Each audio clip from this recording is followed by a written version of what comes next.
Hello and welcome to ADHD TV with me, Jo Richards, and I want to talk in this video about love and fear. So much of us ADHD-ers don't open ourselves up to love and connection and friendships. And I've said before, as children, we get 98% more negative feedback than our peers. And so what does that do? That makes us want to build walls around us. It makes us want to put on a suit of armour. If we are tough cookies, we convince ourselves that we don't need anybody else. And also life experiences can really impact our lens and our thought process. You know, if you don't know you've got ADHD, as I didn't until I was 47, I spent a lot of my life not wanting to be in a relationship. So I didn't have a good example, and this can be really common for so many ADHDers. So my parents' relationship was very volatile. They got married when I was 4 and divorced when I was 5.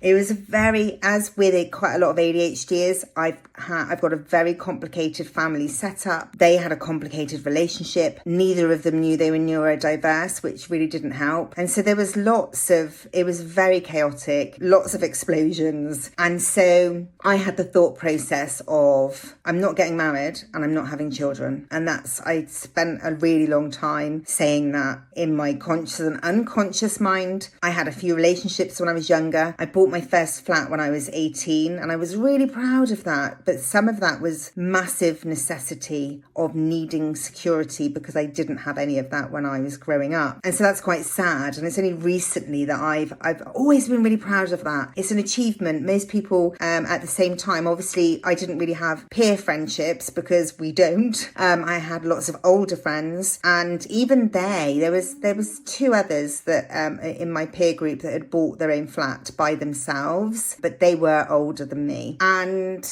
then, you know, so I was in a position of, well, I didn't need to get married either. I didn't need a relationship. I had a home. And it's, you know, interesting what we create because of what our thought processes are. And so I always said as well, you know, if I ever thought about it on a serious level of becoming a mum or getting married, it would be not until I was in my 30s. For some reason, I thought I would know everything by the time I was 30. But I still didn't know I had ADHD. That was coming another 17 years later. So, and I did get married, and I have got 2 beautiful children, and I feel very, very blessed. But part of the struggle of ADHD and everything that went with it was that and not wanting to become a mum and not wanting to get married was because what if I turned out like my mum? What if my relationship turned out like my parents' relationship? And so all of it based on fear, and really relevant and validated fears because of the experience that I'd had as a child. You know, lots of love sending to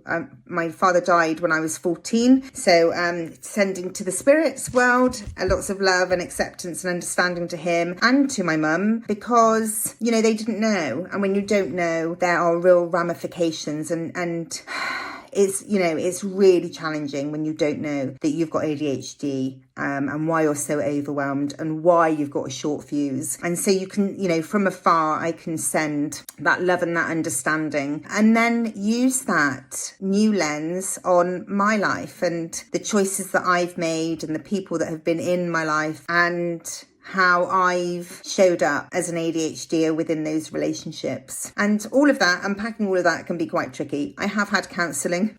I started when I was 18, and I've been very lucky. I'm doing counselling again now, and just exploring all of that. And I think the other thing, when you start learning about ADHD and do ADHD courses and things like that, I'm doing another course at the moment, which is absolutely phenomenal. Just building on all of my knowledge and certificates and learning that I've done in the last 3 years. So just kind of constant love of learning is one of my biggest strengths, and I just wanted to build on that. But also it's helping me massively understand myself in the largest way ever, and I'm so grateful for that. So I hope these videos and what I share are helping you to achieve that too. I'll see you in the next one. Take care.